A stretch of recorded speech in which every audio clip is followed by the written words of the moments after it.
Eu preciso te dizer uma coisa agora, e eu preciso que você realmente ouça. Não da maneira que a gente ouve música no trânsito, ou notícia de fundo enquanto faz outra coisa. Eu preciso que você pare por um momento e deixe o que vou falar entrar de verdade, porque o que está nesse vídeo pode ser exatamente o que você precisou ouvir durante anos e ninguém teve coragem de dizer. Esse não é mais um conteúdo sobre autoestima. Não é mais uma lista de dicas para se amar mais. É sobre algo muito mais específico e muito mais real do que isso. É sobre o momento em que você entende de onde vem a sua dor. E o que acontece na sua vida inteira quando você finalmente para de carregar uma ferida que nunca foi sua. O que você vai receber aqui não veio de um livro lido num final de semana, nem de um curso de psicologia assistido no celular durante o almoço. Veio de décadas de observação de pessoas que carregaram feridas que não sangravam por fora, mas que destruíam tudo por dentro sem que ninguém percebesse. Veio de histórias reais de homens e mulheres que chegaram na meia-vida com uma pergunta silenciosa que nunca conseguiram formular direito.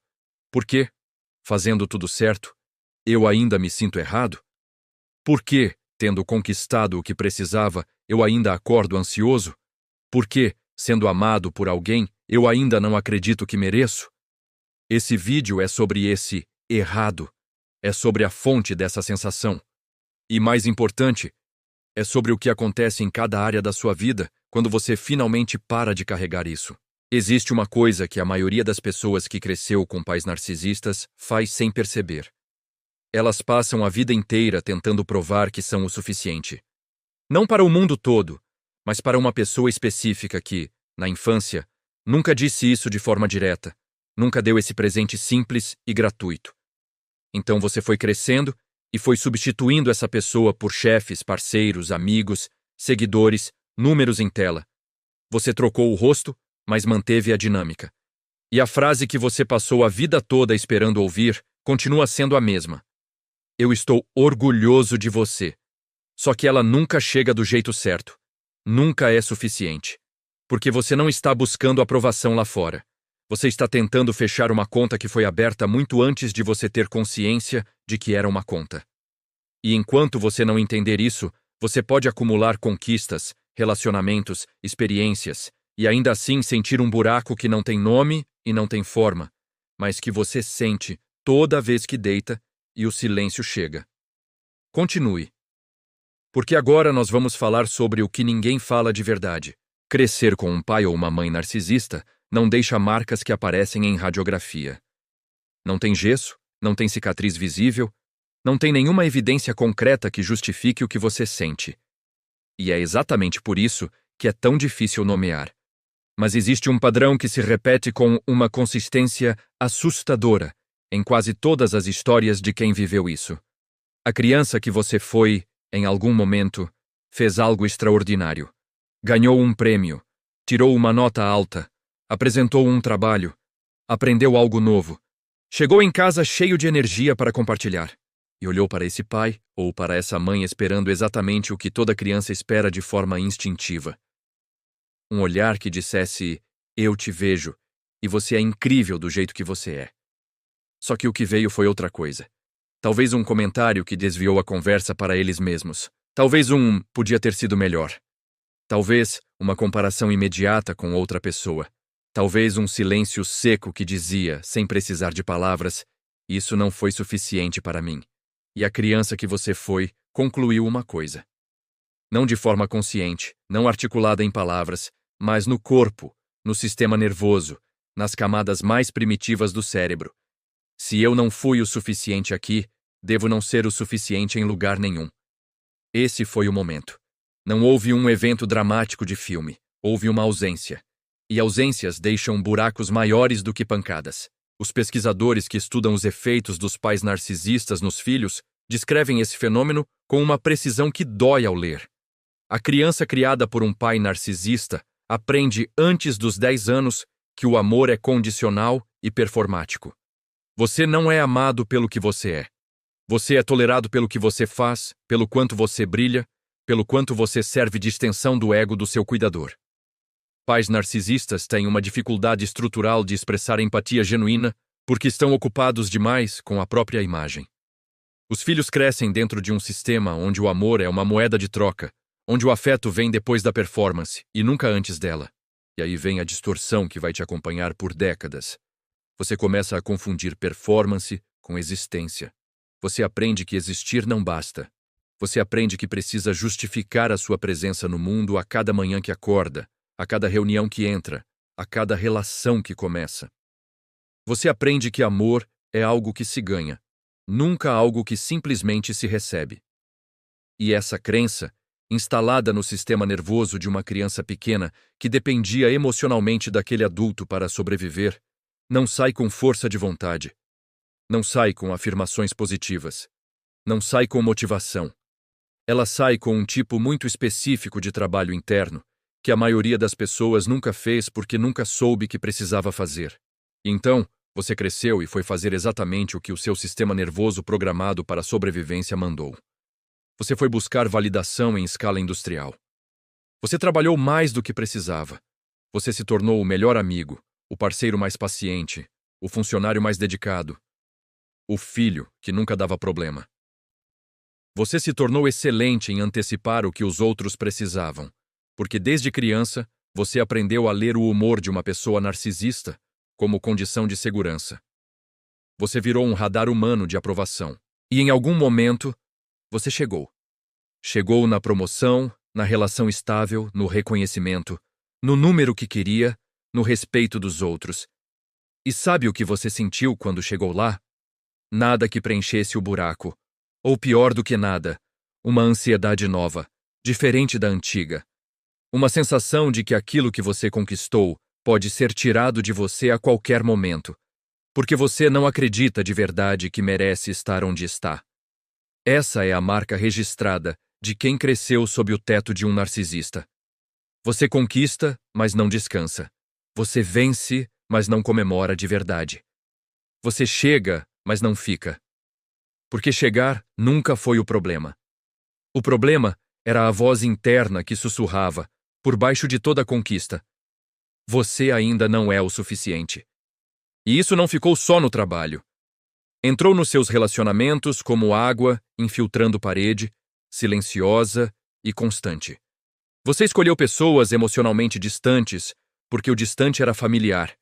Você chamava de química aquela tensão constante de nunca saber se era realmente amado. Você confundia a instabilidade emocional com intensidade, porque estabilidade parecia suspeita demais. Amor calmo e seguro te deixava ansioso, porque você cresceu num ambiente onde o amor vinha em pequenas doses, sempre misturado com crítica, sempre condicionado à sua performance do dia. Então, quando alguém chegava e te amava de forma simples e direta, você não sabia o que fazer com isso. Você procurava o defeito. Você esperava a decepção que sabia que estava vindo. Você se sabotava antes de ser sabotado, porque pelo menos assim você tinha o controle sobre o momento da dor. Nas amizades, a mesma história. Você era o que dava mais, o que cedia mais, o que chamava de egoísmo qualquer coisa que parecesse priorizar a si mesmo. Você aprendeu que para ser amado você precisa ser útil. E então você se transformou numa máquina de utilidade emocional, esperando que um dia alguém percebesse o quanto você valia sem que você precisasse fazer nada. Só que quando você funciona como máquina, você atrai quem quer usar máquina. E o ciclo se repete. Com nomes diferentes, com rostos diferentes, mas com a mesma dinâmica do pai ou da mãe narcisista do passado. Aqui está o dado que muda tudo quando você para pensar. Existem pessoas que cresceram em ambientes igualmente difíceis, com pais igualmente frios e críticos, e que hoje têm uma relação completamente diferente consigo mesmas e com o mundo. Não porque tiveram sorte, não porque foram poupadas da dor, não porque encontraram um parceiro perfeito ou um emprego que as resgatou, mas porque em algum momento elas fizeram algo que parece simples e que é o trabalho mais difícil que um ser humano pode fazer. Elas pararam de tentar ser curadas pelo mesmo tipo de relação que as feriu. Elas entenderam que buscar validação constante de pessoas emocionalmente indisponíveis era repetir em loop a dinâmica do pai narcisista. Elas entenderam que nenhuma conquista externa preenche um buraco criado por ausência de amor incondicional. Elas entenderam que a cura não mora do lado de fora. E quando entenderam isso de verdade, no corpo e não só na cabeça, algo mudou de forma permanente. Os relacionamentos mudaram porque elas pararam de aceitar migalhas de afeto como se fossem banquetes. O trabalho mudou porque elas pararam de fazer por medo de ser descartadas e começaram a fazer por propósito. A voz interna mudou. Não porque a vida ficou mais fácil, mas porque elas pararam de usar a vida como prova diária de que mereciam existir. Então, o que é curar as feridas dos pais narcisistas? Vamos ser diretos sobre o que não é. Primeiro, não é esquecer o que aconteceu. Não é fazer as pazes com alguém que nunca pediu desculpas e provavelmente nunca vai pedir. Não é construir uma narrativa confortável que justifique o que fizeram com você. Não é amar o seu pai ou a sua mãe de um jeito que normalize o que foi normalizado por tempo demais. Curar é tirar o passado do volante. É parar de deixar que uma criança de 8 anos, com medo de não ser amada, tome as decisões de um adulto de 35. É reconhecer, com honestidade que dói, mas que liberta, que você passou décadas perseguindo a aprovação de pessoas que nunca tiveram capacidade emocional de te dar o que você precisava. E que isso não é culpa sua, e não é mais sua responsabilidade consertar. A psicologia contemporânea descreve um processo chamado reparentalização, que é justamente esse trabalho de construir, dentro de você mesmo, uma voz interna que faça o que o seu cuidador não fez. Te ver, te validar, te dizer que você existe e que isso é suficiente, sem que você precise ganhar nada para merecer esse direito básico de existir no mundo. E aqui está. Porque todas as outras tentativas falharam antes disso. O buraco emocional que o pai narcisista deixa em você não fecha com conquistas externas. Não fecha com relacionamentos novos por si sós. Não fecha com viagens, com produtividade, com crescimento espiritual que não toca a ferida de verdade. Não fecha com afirmações positivas repetidas na frente do espelho, enquanto você ainda não acredita em nenhuma delas. Ele fecha com uma coisa só, com você parando de pedir permissão para existir.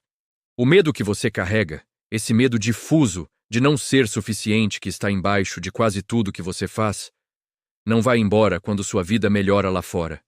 O medo vai embora quando você muda lá dentro.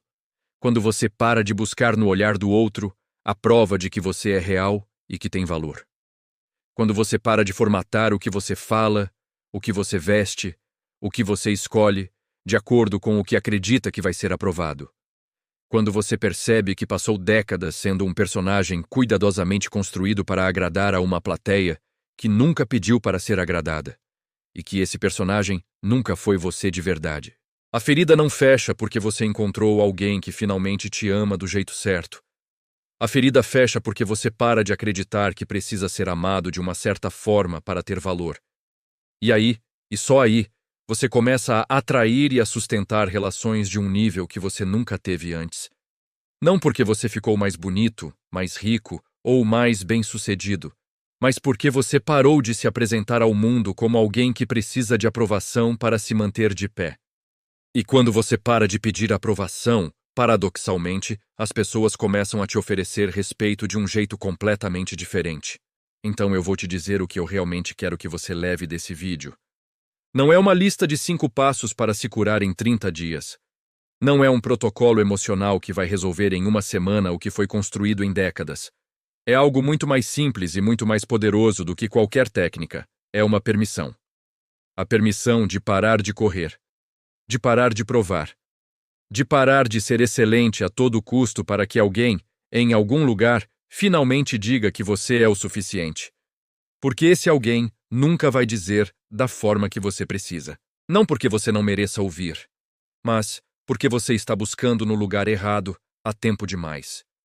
O que você precisava ouvir em casa quando tinha 8 anos, você não pode buscar no escritório, no relacionamento amoroso, no número de seguidores ou no tamanho da sua conta bancária. Você precisava ouvir lá, naquele momento específico, daquela pessoa específica, e não ouviu. Isso é uma perda real.